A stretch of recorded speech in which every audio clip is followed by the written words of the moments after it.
Y es así como dice mi Manuel Antonio y mi Anita del Carmen. ¡Qué lindo tanguito! ¡Qué lindo tanguito! Ahí estamos con esto que se llama tanguera.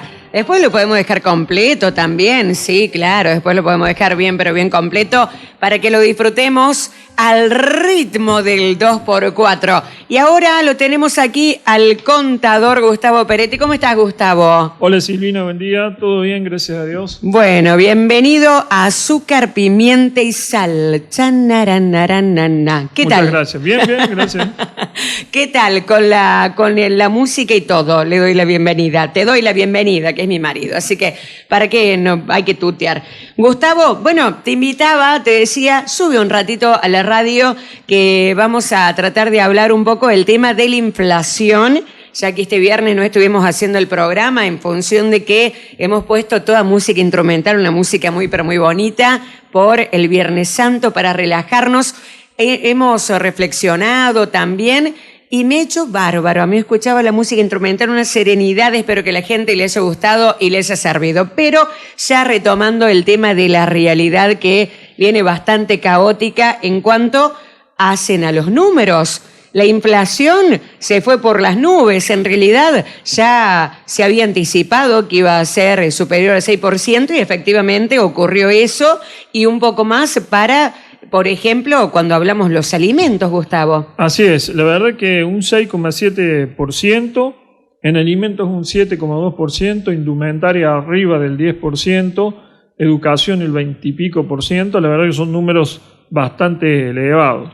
Lo preocupante, por ejemplo, en el 7,2% de alimentos, que eso está medido en Buenos Aires, y hay muchos precios cuidados adentro de ese índice, en donde en realidad el verdadero índice es un poco más alto. Eso solamente se da en algunos lugares únicamente de Ciudad Autónoma de Buenos Aires, puede haber algo en Provincia de Buenos Aires, pero después no está. La verdad que la suba está más cerca del 10% que de ese 7% que está manifestando el número ese. Aparte, leí el otro día que hay muchas presiones, sobre todo el sector de Feletti hacia el INDEC, hacia Marco Lavagna, por el tema de las mediciones. O sea que como que el kirchnerismo quiere volver a las viejas recetas de mentir en el número de la inflación. Esa es la verdad. A mí lo que más me preocupa del tema de la inflación es que ahora va a empezar a haber una carrera entre la tasa de inflación, la tasa de devaluación del peso y la tasa de interés. En el acuerdo con el Fondo Monetario Internacional manifiesta que tiene que haber tasas de interés positivas, y por supuesto que es así, porque si no, ante semejantes tasas de interés nadie dejaría pesos en los bancos. Es una cuestión de supervivencia económica. Y desde ese punto de vista el Banco Central corre de atrás con el agravante de que al subir la tasa de interés soluciona ese problema por un lado, o sea, trata de que la gente no se salga de los pesos y se vaya a dólares porque no tiene los dólares, y por el otro lado está aumentando el déficit cuasi fiscal porque tiene 5 billones de pesos en la ELIC, y bueno, en la medida que subís la tasa de interés, esa cuenta va subiendo de intereses, que por el momento se capitalizan, pero no se sabe hasta dónde. Aparte, hay entradas de capitales que están hechas para hacer carry-trade, o sea, para hacer tasa de interés, y en la medida que el dólar corra por atrás de la tasa de interés, se va haciendo ganancia en dólares. Entonces, esa gente que juega eso, juega hasta un momento y en algún momento se sale de pesos y se vuelve a dólares para hacer la ganancia en dólares. Entonces, compra dólares barato y tiene una ganancia importante en dólares. El país no tiene esos dólares, ahora va a haber ingresos de dólares producto de la cosecha, pero no están asegurados para todo el año. Entonces ahí está el riesgo, la carrera entre la tasa de inflación, entre la tasa de evaluación del peso y entre la tasa de interés. Amén de todo lo que sucede con el crédito, ¿no? Porque el crédito, con estas tasas de inflación, con estas tasas de interés, se hace imposible de pagar. Son tasas del 80%, del 90%, ya tenés que estar hablando ante esa tasa pasiva. La tasa activa se va hacia arriba y bueno, no hay forma de pagar esas tasas de interés. Esto ya pasó en la década de los 80, no es nada nuevo en la Argentina, donde había desaparecido el crédito y recién hubo crédito cuando hubo estabilidad en el país a partir de la ley de convertibilidad. Claro, ahí vamos a ir porque ya tocaste varios temas en la primera respuesta, Gustavo. Así que vamos a ir desglosando sin irnos de lo que es la primera parte, punto número 1. El tema de la inflación que estamos hablando, que es un número de verdad muy preocupante, y por otro lado, lo que estás citando de los otros factores que también hay que tener en cuenta. Y este acuerdo con el Fondo Monetario Internacional que se ha llegado y que ahora, para poder sostenerlo en el tiempo, uno de los requisitos es, por un lado, tratar de llegar a un control de la inflación, cosa que no está pasando. Por otro lado, también era la emisión monetaria. Por otro lado, ver la cuestión fiscal, de controlar un poco el gasto. ¿Qué panorama se ve en ese sentido de los requisitos que tiene el Fondo Monetario Internacional para sostener este acuerdo? Bueno, el déficit fiscal, que es digamos, lo que genera la emisión monetaria, es producto de que el gasto está por arriba de los ingresos. En definitiva, esa ecuación monetaria que tuvimos durante la pandemia y después de salir en la pandemia es lo que está generando hoy en día la inflación que tenemos, potenciado por todo lo que pasa en el mundo, sobre todo con la invasión de Rusia a Ucrania, los precios de los commodities, los precios del petróleo, los precios del gas. En definitiva, se potencia una situación con la otra. Ahora bien, la inflación en los países que nos rodean está en el 8 o el 10%. O sea que, anual. Claro. Nosotros estábamos en el 60-70% anual. Y si anualizamos este 6,7%, se va arriba del 100% porque es acumulativa la inflación. Así que veremos hacia adelante qué es lo que sucede porque no hay un plan económico. Y el gran problema que yo estoy viendo en el tema de la inflación, que por ejemplo en la época de Macri, en donde ya había inflación alta, llegamos a tener en el último año el 50 y pico %, la inflación núcleo, que es la inflación estructural del país, estaba en un 3,5%. Y la medición que tuvimos el otro día, la inflación núcleo fue del 6,4%, que es la inflación estructural, o sea, aquella en donde no hay ni bienes que están, digamos, dentro del mismo número está la estacionalidad, ni tampoco están los precios regulados, sino que toda la inflación estructural. Y bueno, y en esta medición también los precios regulados, que son aquellos que el Estado es el que tiene que autorizar al aumento, fue del 8,3, 8,4%, por encima incluso de la inflación núcleo. Entonces, ahora estamos en esa disyuntiva. ¿Qué peligro hay, Gustavo, respecto al tema de una hiperinflación? Y bueno, los peligros están siempre latentes en la medida que el gobierno no encuentre un plan económico serio y creíble, que la gente lo crea, para que no haya un proceso inflacionario. ¿Cuál es el tema? Que ese 6,7 es una inflación promedio que da el INDEC. Ahora bien, en los momentos que la inflación se espiraliza, hay tanto porcentaje de inflación, tanto niveles de inflación en el país como habitantes hay en el país, porque ya cuando llegan a determinados niveles de inflación que se desmadra, cada uno va tomando su propia inflación y va ajustando en función de lo que cree que va a pasar. Claro. Entonces, se llama una inflación por expectativa, en donde cada uno de los agentes económicos, que somos todos los argentinos, vamos cubriéndonos de una inflación que esperamos que va a ocurrir en el futuro. Y eso va retroalimentando al proceso inflacionario. Por eso siempre hablamos, Gustavo, qué importante desde el punto de vista político es el tema del poder. Días atrás hablaba también el ministro de Economía en una nota que había brindado y él explicaba y decía qué importante contar con un apoyo político dentro del gobierno para poder implementar lo que se quiere hacer, más allá de que estamos diciendo que no hay un plan claramente establecido para poder resolver este problema económico que estamos teniendo. De todas formas, tampoco hay un equipo de gobierno que esté consolidado, que tire para el mismo lado. Y yo el otro día decía aquí en la radio que la verdad que uno tiene la sensación de que como cuando hay una pareja que se está separando y uno dice una cosa, el otro dice otra cosa y los hijos miran y hay un montón de problemas. Bueno, así estamos los argentinos mirando cómo se pelean entre el presidente y el albertismo y el kirchnerismo. Sería lo que se ha armado esa grieta. Y también digo, ¿cuántas veces uno dice cuando entra un gobierno que asume el poder que ahí debería implementar el plan, el gran plan, digamos, el plan que va a marcar el rumbo? Después, ¿en qué otra instancia del gobierno se podría implementar o qué cambios habría que hacer para que realmente se pueda materializar eso?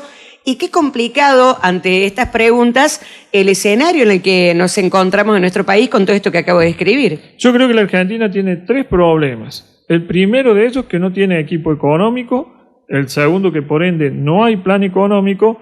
Y el tercero, que no tiene estructura política para dar apoyo a quien pueda llevar adelante un plan económico.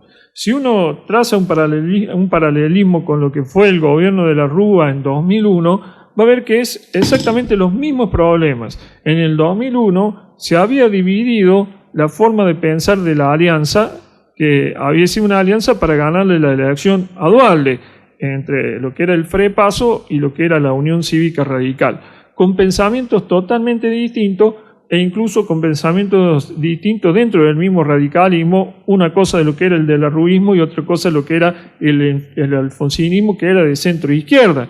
Y todo el sector que estaba, digamos, columnado detrás del Alfonsín, no comulgaba en nada con lo que pensaba de la Rúa. Entonces esa división, incluso el propio Chacho Álvarez, que renuncia a la vicepresidencia, el alfonsinismo que estaba digamos, en contra de toda la política económica que llevaba la Rúa, lo vació de poder a la Rúa y terminó yéndose prácticamente 2 años antes de terminar las elecciones. Y yo trazo en paralelo con lo que pasa ahora, y es más o menos lo mismo. La coalición de gobierno se formó para ganarle a Juntos por el Cambio, pero en la línea de pensamiento económico no tienen nada que ver uno con otro sector. Y hoy en día prácticamente el sector del Frente de Todos, que responde Cristina de Kirchner, a la Cámpora, no piensa para nada igual a lo que piensa Alberto Fernández. Lo peor de todo, que por lo menos en aquel entonces de la Rúa tenía excelentes economistas, pero no tenía la espalda política. Y te estoy hablando de José Luis Machinea, te estoy hablando de López Murphy y te estoy hablando de Cavallo. Y así todo, de economistas de primera línea, y no pudieron. Y ahora, si no el aval político es imposible también. Exactamente. Porque Machinea empezó tratando de seguir la convertibilidad, de llevar una política equilibrada, y no lo pudo hacer. Los ingresos fiscales se le cayeron, el gasto público seguía alto. Entró López Murphy, que duró 15 días en el Ministerio de Economía, trató de hacer un ajuste del gasto público y el propio radicalismo lo corrió. Y después vino Cavallo tratando de llevar orden, de establecer un canje de deuda, de llevar un déficit cero y demás, y tampoco pudo, porque precisamente había un vacío de poder en el propio de la Rúa. Y creo que trazando un paralelo entre ambos gobiernos, entre el de la Rúa y el de Alberto Fernández, nos está pasando hoy en día más o menos lo mismo. Ese es el gran problema, y encima con un equipo económico que no es tal, no hay equipo económico. Dentro de las distintas áreas en donde se conforma el Ministerio de Economía, vamos a encontrar áreas que están integradas por gente que le responde a Cristina de Kirchner y gente que le responde a Alberto Fernández. Y en esas áreas hay una línea de pensamiento distinto, en donde la bajada política no responde una con la otra. Entonces son políticas que chocan. Claro. Y de esa manera es prácticamente imposible encontrar un plan económico más allá de medidas aisladas y que nos lleven a algo que sea determinante para poder combatir la inflación. Claro, por eso cada vez estamos peor. Gustavo, al principio, en la primera pregunta, vos respondías ampliamente y dabas un pantallazo general y decías respecto al tema del crédito. Días atrás yo hablaba aquí con la gente, con los oyentes, con la audiencia, y decía del tema del financiamiento, el tema del crédito, y más allá de que ahora vamos a hacer una cosa más macro, pero yo le decía a los oyentes de cómo cambió todo, ¿no? De para qué, lo difícil que está el acceso al crédito y para qué la gente a veces busca crédito, que para lo único que está pudiendo acceder al crédito es para cuestiones básicas, como para ir al supermercado, para ir a comprar zapatillas, para comprar ropa, para cuestiones que tienen que ver justamente el poder vivir todos los días.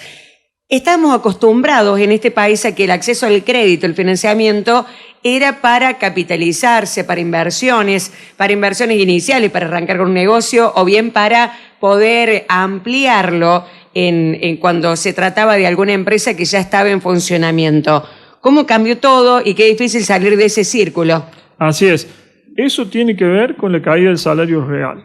En la medida que el salario real cae, el financiamiento que necesita las familias va cambiando en dónde lo va aplicando a ese financiamiento. Si vos tenés salario real alto, la familia ¿para qué saca crédito? Para comprar electrodomésticos, para cambiar el auto, para irse de vacaciones, para comprarse un terreno. Si el salario real cae, entonces ¿a dónde aplica ese crédito? A la vestimenta, a la comida, a los gastos del hogar, al consumo. Entonces ahí, ¿por qué? Porque van cambiando las expectativas de cobertura de necesidades. En la medida que más chico es el salario real, van siendo necesidades más primarias las que van necesitando cubrir. Y en la medida que el salario real sube, porque hay mayor expectativa de incrementar el ingreso, de tener un mejor estatus de vida, entonces, ¿hacia dónde va utilizando el crédito? Es precisamente hacia eso, o sea, mejorar su estatus. A decir, tengo un auto mejor, invierto para hacer una casa a los hijos, invierto para cambiar los electrodomésticos del hogar. Entonces, ahí está el tema de la posibilidad de utilización del crédito. Y otra cosa, en la medida que hay mayor complejidad para determinar el futuro en un país, el horizonte del crédito se va achicando. O sea, son créditos de más corto plazo y con tasas de interés más altas. Claro, que es lo que está pasando ahora. Claro, ese es el problema. Entonces el crédito se orienta únicamente a crédito de consumo de corto plazo y no a otros créditos que son de necesidades, digamos, más de tipo de largo plazo. Si yo voy a hacer una casa, no puedo hacer una casa con un crédito de un año, necesito un crédito de 25 o 30 años. Si voy a cambiar un auto, necesito un crédito de mediano plazo, de 4 o 5 años, con tasas de interés accesibles. Bueno, ahí está la diferencia y por qué se utiliza un crédito de una manera o de otra. En la medida que los bancos, que los agentes financieros no puedan determinar un futuro más o menos seguro, donde no haya estabilidad económica, y bueno, ese crédito con tasas de interés que sean pagables y demás no va a aparecer. Muy bien, Gustavo, muchas gracias. Gracias a vos, Silvia. Buena estrella, buena estrella, buena estrella.